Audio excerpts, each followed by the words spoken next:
It was her laugh that shattered the last illusion, the sharp, performative pitch she used when she wanted to crush someone beneath her heels. I'd heard it before, directed at waiters, junior employees, even her own mother, but never at me. Not until that night. "Congratulations," she said, eyes flicking around a candlelit table at her glossy entourage of designer-clad friends. "We are over." Laughter erupted. Gasps. iPhones lighting up like flashbulbs. Drama plated like dessert. I didn't blink. I reached calmly into my coat and pulled out a small velvet box, neat, black, surgical. She tilted her head, amused, maybe thinking it was a necklace or a pathetic peace offering from a man she'd just publicly discarded. I laid it on the table and said, with quiet precision, "Then I suggest you explain to your parents why they'll lose their house and both cars in exactly 9 minutes." She froze, fingers still grazing the box. "And your company," I added, "bankrupt in an hour. Happy birthday." Then I turned and walked away. The panic didn't set in right away. That's the thing about people like her. They think the world bends to the curve of their smile.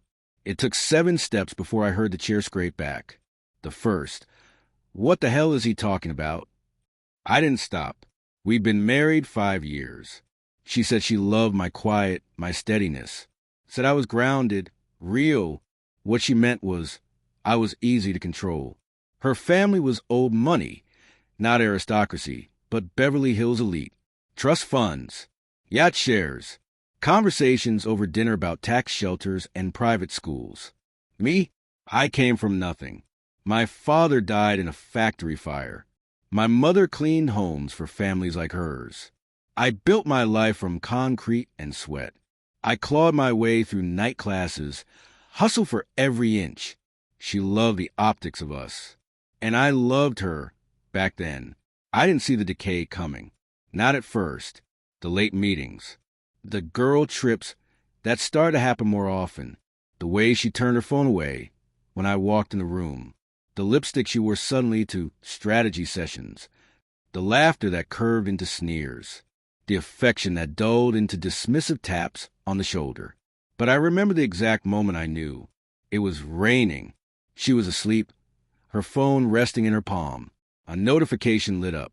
A name I recognized from her office. "He's so clueless. This is your year, babe. Our year." I stared at that message for 10 long minutes. My hands didn't shake. My breath didn't hitch. I just stood up, walked to the study, and started planning. I didn't confront her. That would have been too easy. Too loud. That's not how you deal with snakes. You let them coil around their own lies until they forget you were ever watching. Over the next 7 months, I became a ghost in our home. Silent, polite, invisible. And in that silence, I saw everything. I began with her company, a boutique tech firm her father had bankrolled. She ran it like a brunch club, wine-fueled meetings, quarterly reports delayed by spa weekends. The CTO, her lover, of course. Through a shell company registered under my old college roommate's name, I legally hacked in, found doctored figures, insider trades, fraud dressed up as innovation. Every detail, every misstep, cataloged, dated, secured. Then I moved on to her parents. Her father had mortgaged 2 properties to buy into an offshore venture. He never declared the accounts. Through another alias, this one a fabricated Dubai-based investment fund, I offered them a once-in-a-lifetime expansion opportunity. I baited them for months. Every dollar traced. Every transaction lined with legal landmines. Meanwhile, I quietly moved my own assets. Sold our home using a power of attorney. She carelessly signed. Liquidated holdings. Bought a condo in my name only. A fortress of legality. By the time her birthday arrived, I was no longer her husband. I was her reckoning. When she stood at that table, smirking, announcing our end like it was a punchline of some cruel joke, she thought she was in control. She didn't know I had already set the timer. The black box she touched so smugly didn't hold jewelry. It held a flash drive.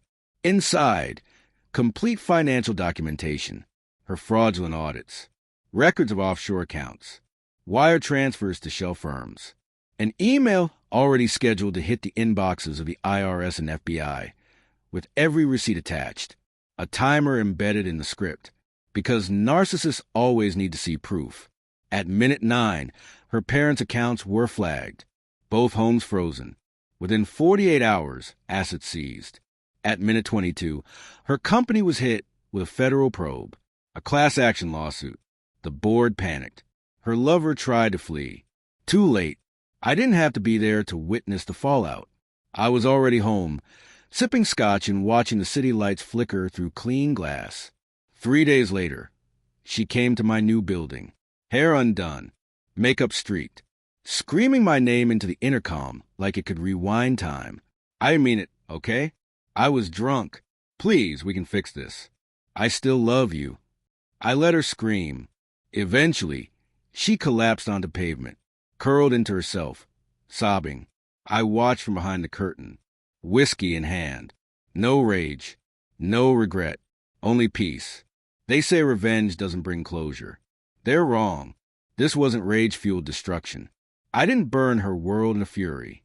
I dismantled it with surgical grace. Quietly, brick by brick, while she laughed, while she lied, while she flaunted her affair. She thought I was just a quiet one. She forgot that quiet men don't yell when they're angry. We build, we wait, and when we strike, it's not with noise. It's with precision. So yes, congratulations. We are over.